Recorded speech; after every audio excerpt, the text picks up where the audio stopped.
Good morning. Good morning. It's Randy Byrd, and I am super, super excited to bring you this guest today. You see his name there, Bo Parfet. Bo is a man, a myth, a legend. He is the most unassuming guy, but listen to this, climbed Mount Everest, not only Mount Everest, but all 7 summits. We're going to talk about that today. But I met him in Puerto Rico at just a casual dinner with some of my best friends, Brent and Kathy. And he's the most unassuming guy until he said, yeah, I climbed Everest. And actually, I've summited all 7. And I just was like, what? And when you look at him, he looks athletic, but not that kind of athletic. So anyway, I'm going to bring Bo on the call in just 1 minute, but just a real quick opening. One of 100 Americans to climb Everest and summit all 7 summits. Published 2 books, Principles of Life and Die Trying, that I just got done reading. Amazing. He's a member of the Fabled Explorers Club. I'll have him explain that to you. Presidential Volunteer Award. He's from Kalamazoo, Michigan. He is part of DLP Capital. We'll let him talk about that a little bit. Strategic Growth Opportunities Partner. He holds an MBA from Northwest, also Kellogg School of Management. But back to, more importantly, he's a little crazy. He's climbing the 7 tallest mountains on the planet. But with that, Bo, please come in, join us in the room. I'm excited to have you on Tuesday Titans Live. Bo, how are you doing? Hey, Coach Randy Byrd, I'm excited to be here. Thanks for having me. Man, I am so excited. I'm honest, I've had a couple weeks since we put this on the calendar, and I've been just going through dying to get through this book and really try to understand your life. And I just finished it this morning. Actually, I had 1 chapter to read left. I kind of jumped around a little bit, but I wanted to do you a service by reading your book and understanding your journey before having you on my podcast. And I found myself not being able to put it down, especially in certain chapters. Everest attempt once, Everest attempt twice. Your whole family went with you the second time. It gives me goosebumps to talk about that.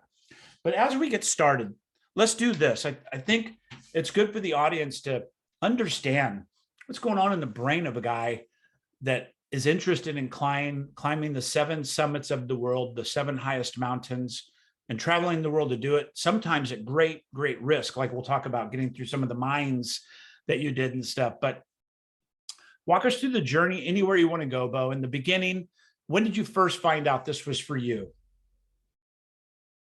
Hey, Coach Randy, excited to be here.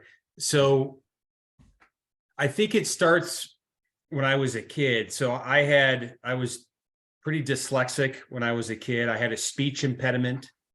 And I had some other challenges at home, and not unlike many people who are listening, right? We all have our challenges. So I don't want to make it sound like mine were better or worse. We're all have our own different challenges. But I do remember when I was in 2nd grade, I was struggling. I was really struggling, and it was a parent-teacher conference. And my teacher said to my 2 parents, "Hey, Bo's really dyslexic. There's no way he's going to graduate high school." And I remember thinking, I heard that for the first time, and I'd love to tell you, Coach Randy, that I went home and said, "Hey, I'm going to prove my teacher wrong." Well, that's not what I did. I went home and I cried my eyes out because I thought there was something wrong with me. And I kept working. I kept kind of grinding away. And then now it's 7th grade, another parent-teacher conference. And my teacher at this point tells my parents, "Hey, I've got some good news. Bo's going to graduate high school, but not college." And I just remember thinking, well, that's progress, but dang it, what is this college so elusive?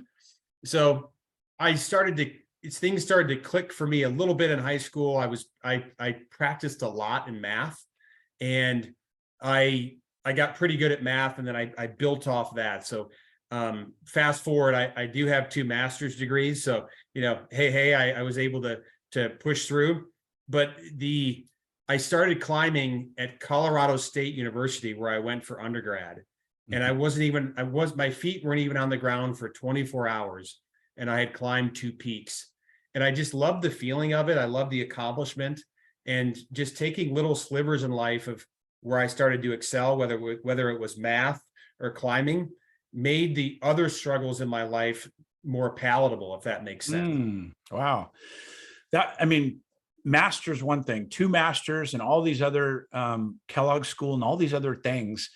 Were you driven by education? Were you driven to a certain plateau of that because of a passion of yours in that business sector? What was it that drove you to go to those levels when you didn't think you'd get out of high school effectively?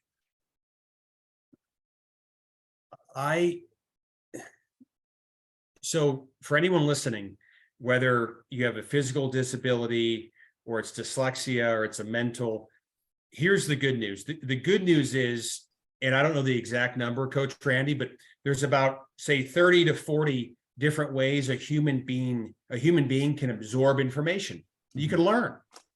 Well, traditional school basically teaches one or two of them, right? Just read something, memorize it, take some notes. But what if you don't fall into that bucket?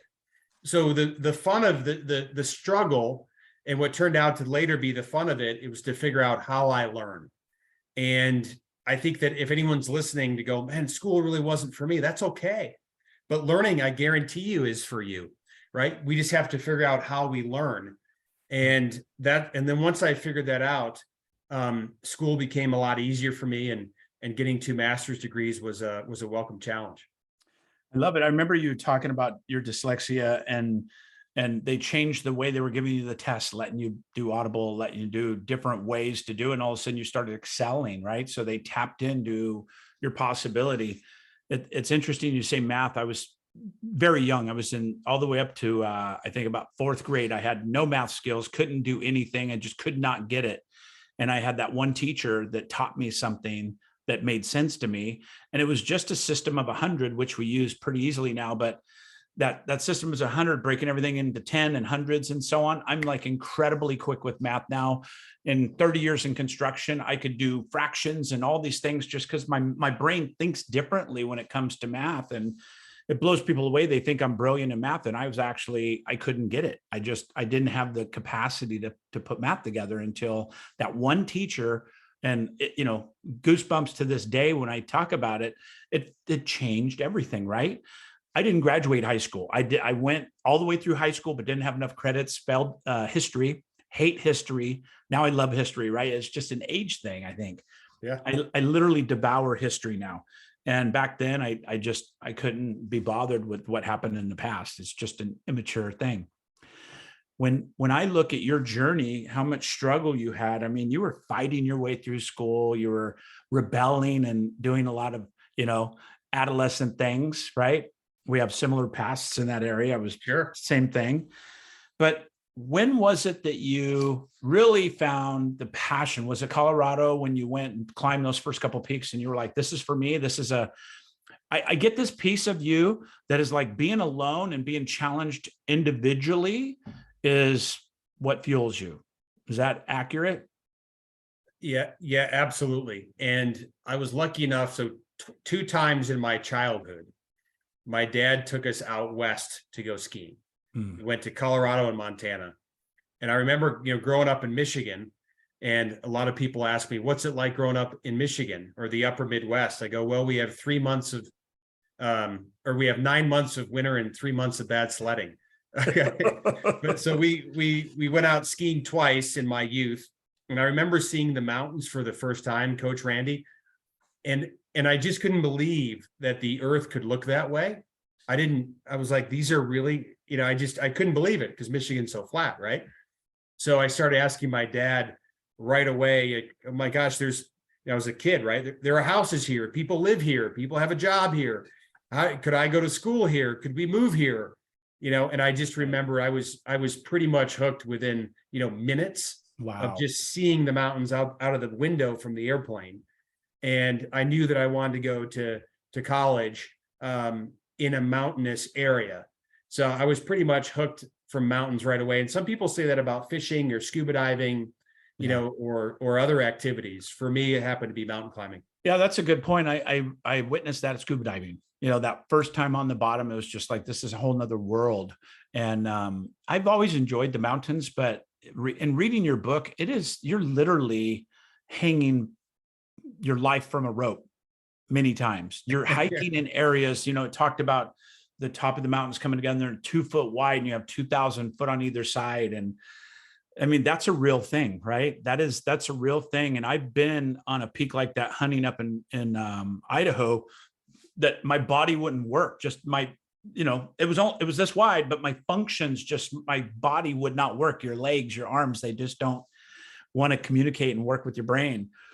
What is it like to be? I mean, I'm going to get into some of the 7 summits, but what's it like to be on top of the world? I mean, what is that experience? If you can let us know.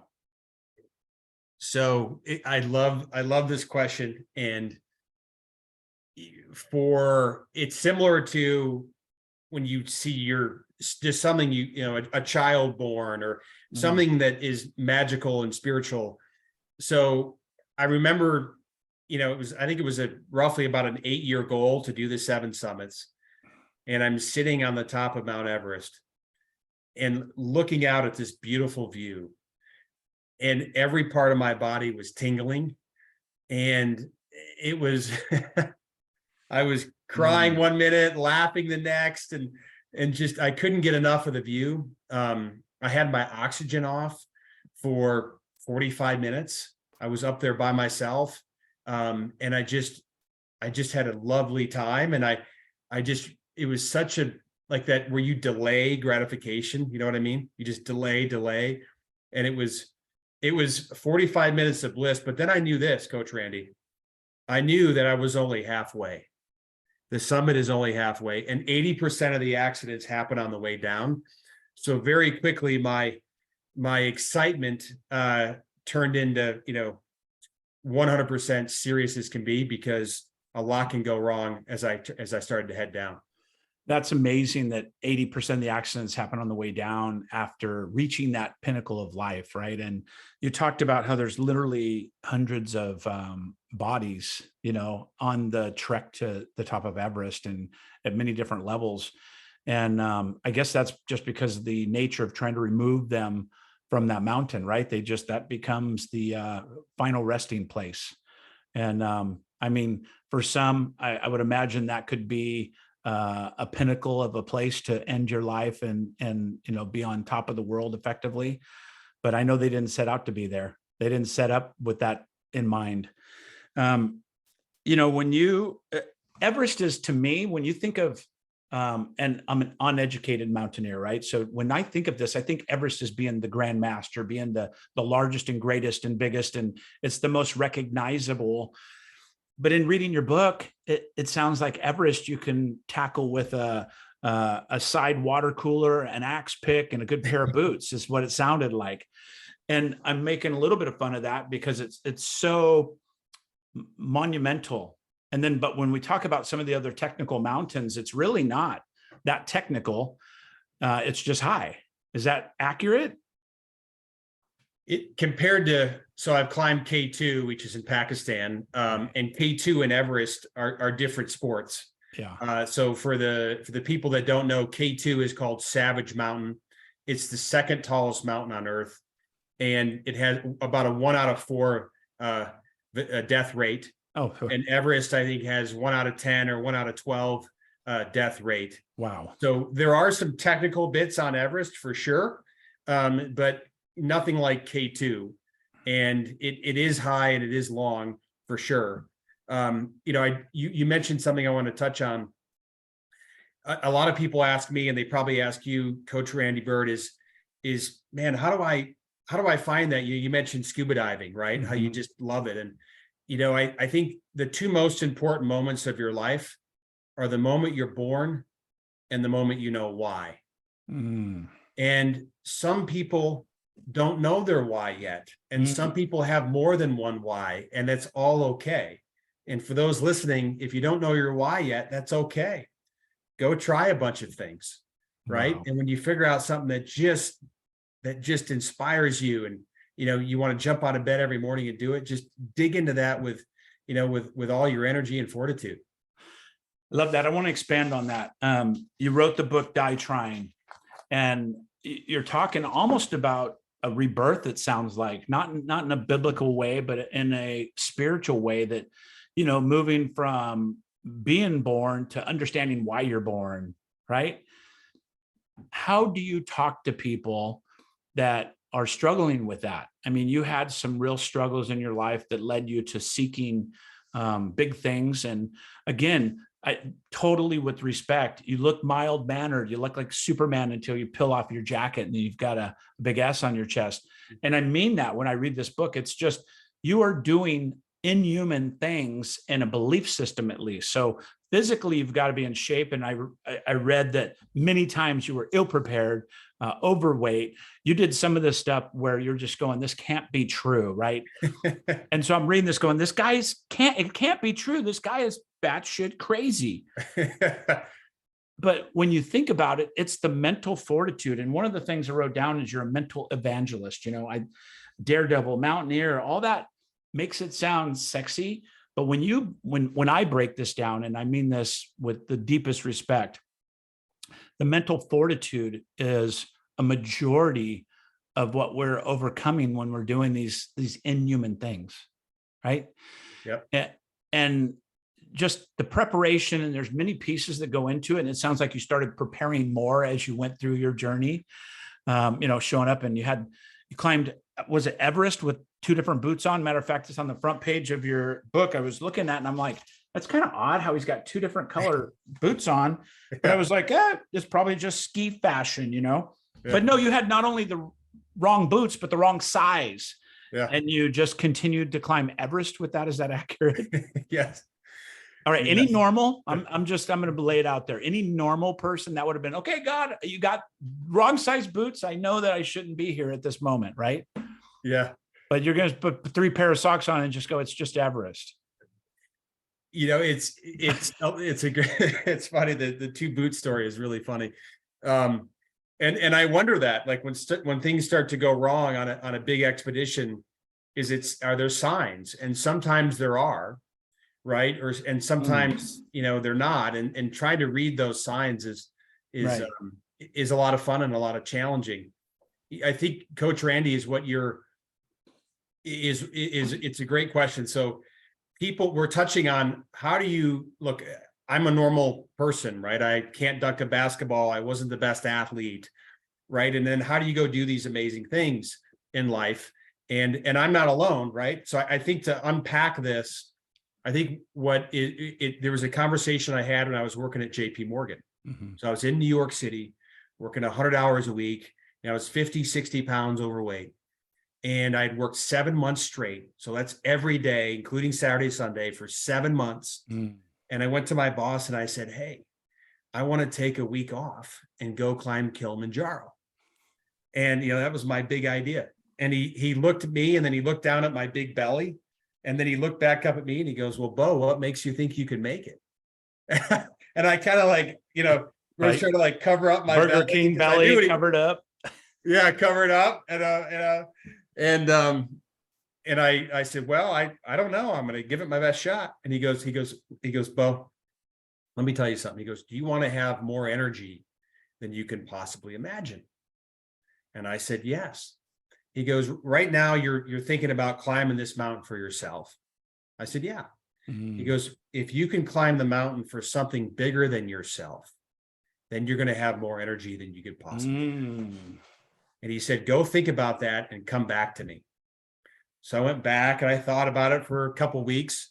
And then I came back, and he was onto something, and he tapped into this energy reservoir that we all have, but he just figured out a way. So what was cool about it is I basically figured out that we could create a doctor, we could raise money and create a doctor. And they find kids in shanty towns in Africa. They test them for aptitude, and for $6,000, we could create a doctor. Okay, we could pay for them to go to medical school. So, well, why $6,000? I couldn't believe how cheap it was. So we ultimately end up doing 2 of them, and I've done more since. But so long story short, and for people listening, I also talk about how to create these delicious layerings in your life. I call it a layering cake. And I talk about it, and I actually bring in cake with layers on it and give it to people that share. Oh, wow. But when you start to add in these layers to your life, you just build on them. And next thing you know, you look back and you've done these really cool things. So an example would be Kilimanjaro. Well, one layer was I got to go to Kilimanjaro and get in shape.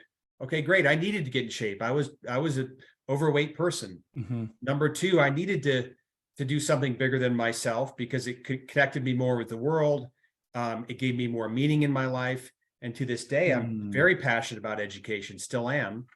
So these two doctors now that we've put through, again, there's more now, but all the doctors that we've helped create and fund, Coach Randy Byrd, they've saved over 10,000 lives. That's what I was going to say. The impact is of just a couple people have now impacted thousands and now tens of thousands.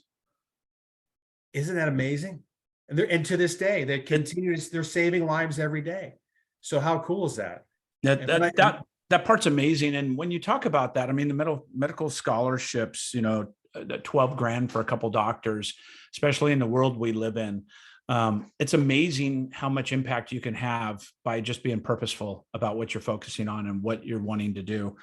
And, I'm in my 50s now, and it wasn't until the last decade that I really got purposeful about helping others. I always felt like I had some kind of passion in my belly about helping others, but it wasn't until, the last decade or even maybe half of that I really was focused on it and watching people do it at a high level, like Brent and Kathy are friends.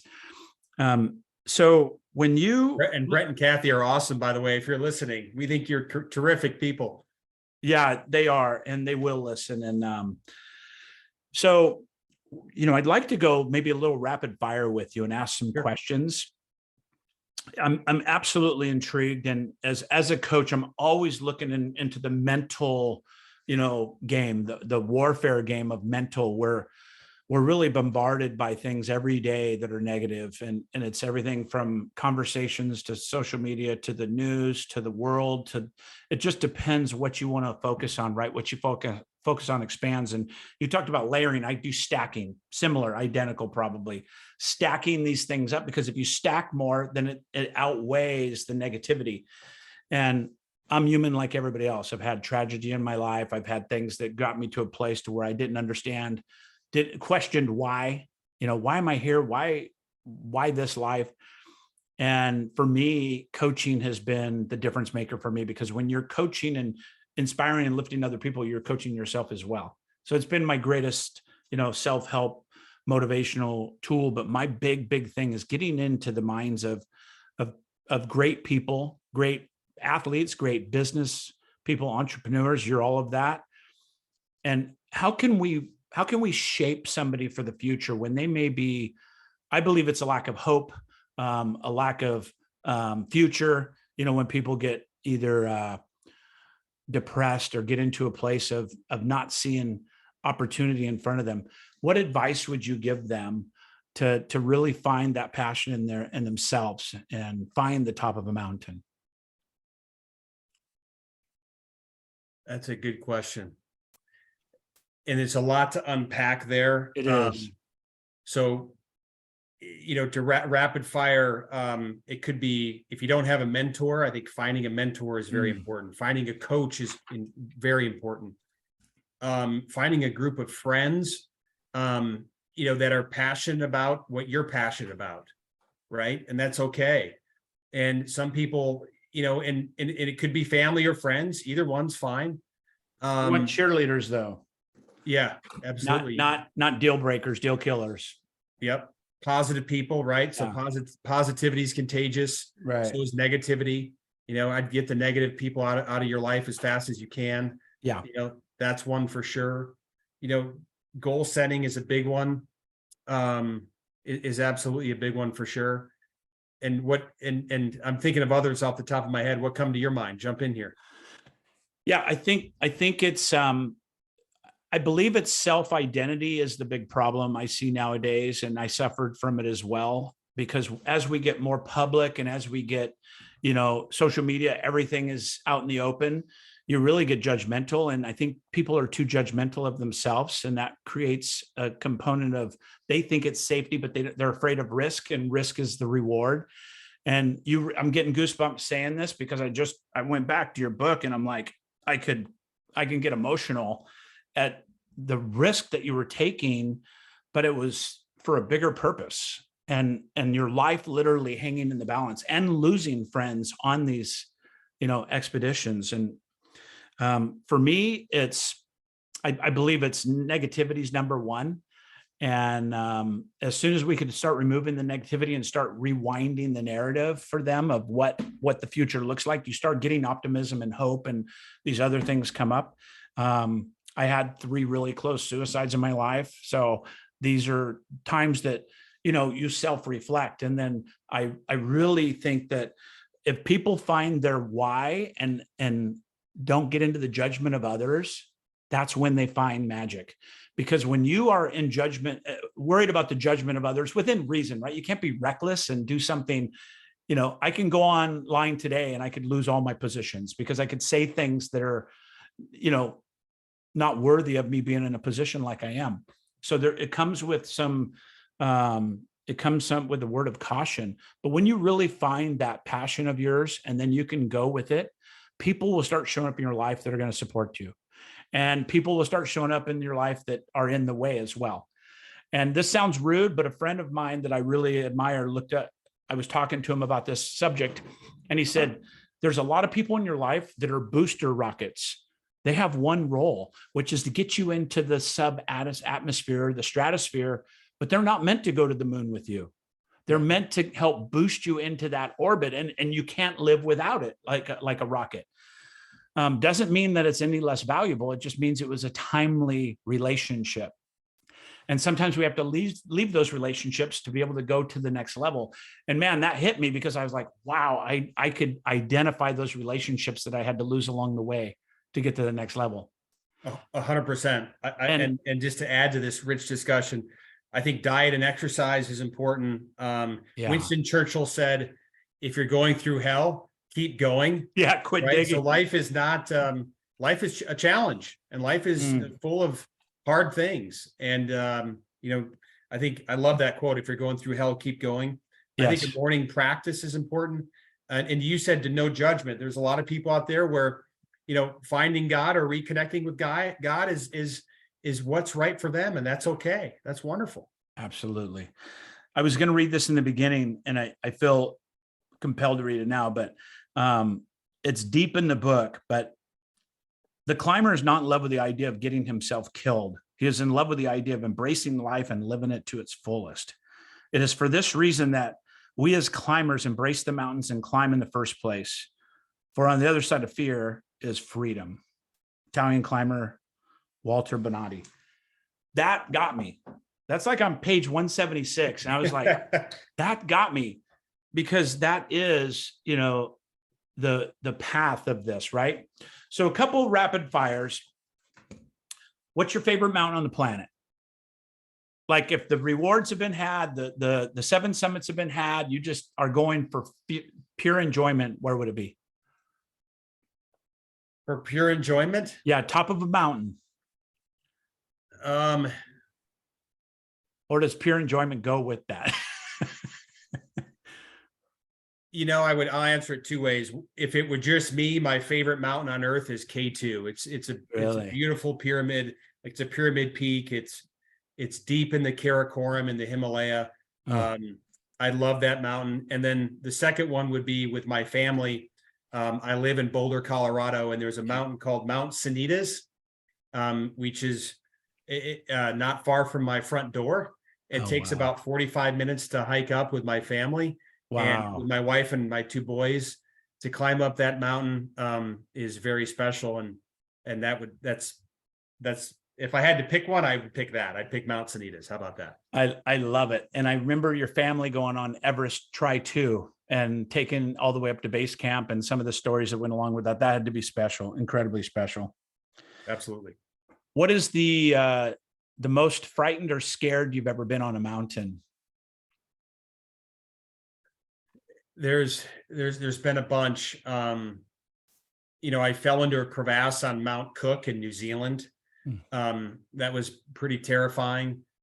On Mount Everest, just the number of kind of dead bodies and the Khumbu icefall collapsing, minutes before or after we went through a section. Yeah. That if we were 2 minutes slower, we'd be killed. Wow. And You know, that's just the hand of God, Mother Nature. That's nothing about what you're doing. It's just timing, right? yep. Mount McKinley or Denali in Alaska. It was a harrowing peak. There's a lot of, there's definitely been a lot of close calls for sure. Wow. Hard to pick one. Well, I highly recommend this book, Die Trying, if anybody's interested in mountaineering. And I was going to lead to the next question. What's a great mountain for somebody to start on? If they're, a serious mountaineer, they've climbed some local peaks and things. What's the first of the 7 that you would pick for them to get the experience? So I think Kilimanjaro is a beautiful mountain. Mm-hmm. It's, you go through like 5 different kind of climatic zones. I remember that really impressed me through the different zones that you go through. Yep. Start in the jungle with monkeys, and then you end at the top with a glacier. And the glacier may not be here that much longer. So Kilimanjaro is one. And if you're going to go to Africa and maybe tack on a couple days to see a safari. So Kilimanjaro is sensational. I love it. Well, Brent and Kathy were just in Africa. I don't think they climbed Kilimanjaro, but they should have. They sent me lots of pictures of lions and stuff. I don't know if you got those.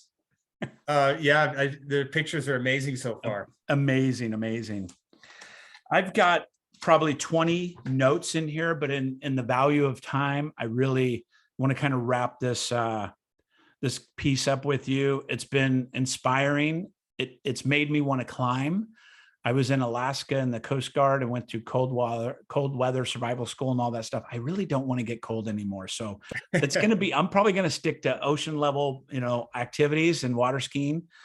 But when you look at the journey that you've been in since about 2005 or 7, right? I think that's when you really first experienced that feeling, ROTC, climbing that first mountain, which is batshit crazy. Again, excuse my language. You were climbing without ropes because they couldn't take you under the care, or else it'd be a liability issue. And so you're just free climbing out there with all these guys. And that was your hook, if you will, right? That was your first time. What do you do when you get down? What do you do when you get, disappointed, depressed, feeling a hopelessness or anything? It could be personal, could be life or whatever. What do you do to dig in to realize that, you're Superman effectively, but we're all human? Great question. Sleep is very important. Sleep for me is huge. Sometimes I just need a really good night's sleep. Could be, it could be 8 to 10 hours. Is that right? Okay. If I need 11, if you're listening out there and you need 11 for a couple days, go get 11. Hydration is huge. Yeah. Meditation is huge.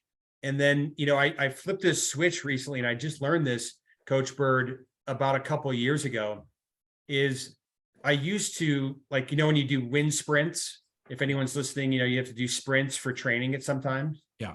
And I remember thinking, okay, I'm going to do 20 wind sprints. And I'd be like on number 3, and I'd go, oh my gosh, I have 17 left. Oh man, this really, my heart is laboring. And I've switched it to, oh man, I only have 17 left. That stinks. I'm having so much fun doing this. I've just switched my mindset. Reprogram. And when I'm or when I'm climbing for years and decades, I'd go, gosh, my left quad is killing me. And I'd get all stressed out about my left quad. Is it going to seize up? Is it going to cramp up? Is it going to prevent me from getting the summit? And now I've switched my mindset to go, well, thank you. I'm so glad my left quad is getting sore or tired, because it's telling me to use other muscles. So now I'm going to use my hamstrings more, give that quad a rest, or I can use my glutes or my calves. And then when those get tired, I just keep rotating the muscles. And it's more of a thank you and a gratitude for that left quad getting hurt, because it's telling me that I need to switch and use other muscles. So it's a mindset shift to embrace the suck. Have you ever heard someone say that? Embrace the pain, Absolutely. Embrace the suck. And it's really not that bad once you do it. And it sounds like hocus pocus. If you haven't tried it, if you haven't experienced it, I think a lot of us sometimes need to experience things before we believe it, right? Believe it and I will see it, or see it and I will believe it. It sounds a little hocus pocus at times, but it's absolutely true. What we focus on expands. And the energy of the universe, all that stuff comes into play. And I'm not burning sage and sitting by crystals, but 1,000% believe that we have the capacity within the 6 inches between our ears to change all that. And history has proven it. History has proven it with explorers and mountaineers and everything. People living, time frames that they should not have been able to physically live because of the mental strength. What books are you reading right now? What lights up Bo? So I love The Obstacle Is the Way by Ryan Holiday. I love Grit by Angela Duckworth. There's actually a Grit for kids out there. If you're listening, there's a good thing that you can have your kids do and learn about grit. Anything on Teddy Roosevelt, I'm a big fan of. Mm-hmm. And then my boss just recently wrote this book. I have it on the screen here, called Building an Elite Organization. Nice. By Don Wenner. And this is a managerial operating system on how you can grow and scale your business exponentially. And they don't, I have 2 master's degrees. They didn't teach this in school. This is a fabulous book. Awesome. And I would be remiss if I didn't mention, I'm an executive at DLP Capital. We're an impact company. And what impact means is you can solve a problem, some of the biggest problems in the world, and you can make a financial return at the same time. And for us, we're trying to solve the workforce housing crisis in America and make a very strong return at the same time. So I'm trying to integrate everything I'm doing in my life for impact. And that comes from passion right there. And all of a sudden it's not work, right? When you're helping others, you don't work a day in your life, and it really changes things. Where can they get a hold of you if they want to talk to you about that, invest or partner or any other things? How can they get a hold of you? Yep. If you want to touch base with me, email is bo.parfet@dlpcapital.com. Awesome. And any closing thoughts? It's been an amazing time having you here. I've really, really enjoyed reading your book. I've enjoyed getting to know you. I am honored and blessed that you're here sharing your story. We could go on for hours. I guarantee you it could easily go on for hours. But I want people to be able to look you up and understand you and get your book and really dive into that. And I believe you're going to inspire a lot of young climbers and a lot of young mountaineers as well in that. But any closing thoughts, any closing words you'd like people to know about you or otherwise, Bo? Absolutely. The one takeaway that's coming to mind right now, and I'm just going to say it. So we talked before about negativity. Yeah. And unfortunately, today's media is mostly, they're just trying to sell ink or sell clicks, right? So they're financially incentivized to, make the most money, newspapers, ink, clicks. So many of the things that they focus on are negative. Okay. So for anyone listening, you have a story that will uplift and inspire the world. Everyone has one. It could be a 2-page white paper. It could be a book. It could be a talk you give. It could be a blog, but someone will read that and it'll change their life. And that's what I encourage everyone to do, is to tell their story in whatever way they want to. And I'll give one quick example. I wrote this book, Die Trying. It's about mountain climbing, right? It's about overcoming challenges. My co-author and my publicist said, Bo, you're lucky if anyone reads it besides your kids. Right? So I went on this little small book tour and kind of went around the country. I think we did 15 cities, and about 6 months later, I get this email, Coach Byrd. And this email was from a woman that said, hey, and I could tell she created she made it clear that she didn't want me to know who she was, and you'll know why in a second. She said, I heard you speak, and you talked about the cliff of change. You talked about how it's more painful to stand on the cliff of change than it is to jump off that cliff. It's less painful to jump and go chase your dream, go chase your why, than it is to just sit there on the edge in pain. And she said, I want you to know, for the last 20 years, I've been mentally and physically abused by my husband. And I'm a nurse. And I've always wanted to be a doctor, but he said I was, not smart enough and too stupid. And so after hearing you speak, it's been quite a bit of time since I heard you speak. Again, she's being very vague to protect herself. She said, I've taken the MCAT. I'm enrolled in medical school. I divorced him. I've moved away from him, and I'm chasing my lion. I'm chasing my dream. And Coach Byrd, I mean, now I'm in full tears as I'm reading Wow. this. So who would have thought that, and if it weren't for, with humility here, if it weren't for my book, it would have been somebody else's book, right? But maybe, the more good stories or inspirational stories that we have out there, the better. So the takeaway is write your story, tell your story, do whatever you need to do. I love that. And I want to humanize it for a minute. There had to be a time where you're like, I don't know if this is going to work. And I don't know if I should do a 15 city tour. You're human, right? We all have those things that are 200,000-year-old primal protection mechanisms. We just have to fight them. And that's what I got out of your book from front to back. I got that. You just fought those primal instincts of quitting and not good enough and all these things. And that's what makes you stand out. You're definitely a Titan. Thank you for being on Tuesday Titans. It's been an amazing time. When we leave this, you have a choice, right? Bo, I think you're going to impact people for quite a while with your book and your story. But you, the listener, has the same ability to impact other, like Bo just said, right? Get out of the drunk monkey. Get out of the I'm not good enough. Get out of somebody else's narrative that's holding you back, and live large, live extreme, and climb your mountain. Coach Byrd, I love it. I am so grateful to spend time with you and your audience and your community, and then I'll share this with my community, and hopefully we inspire someone to improve someone's life.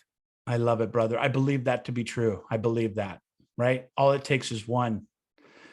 Thank you for being here. I appreciate you, brother. Have a great day. And again, thank you so much for the interview. And again, last time, die trying, go get the book. All right. Thanks, Coach Byrd. Lots of love to you and your family. Thanks for having me. Thank you, brother. Back at you. Thanks, man.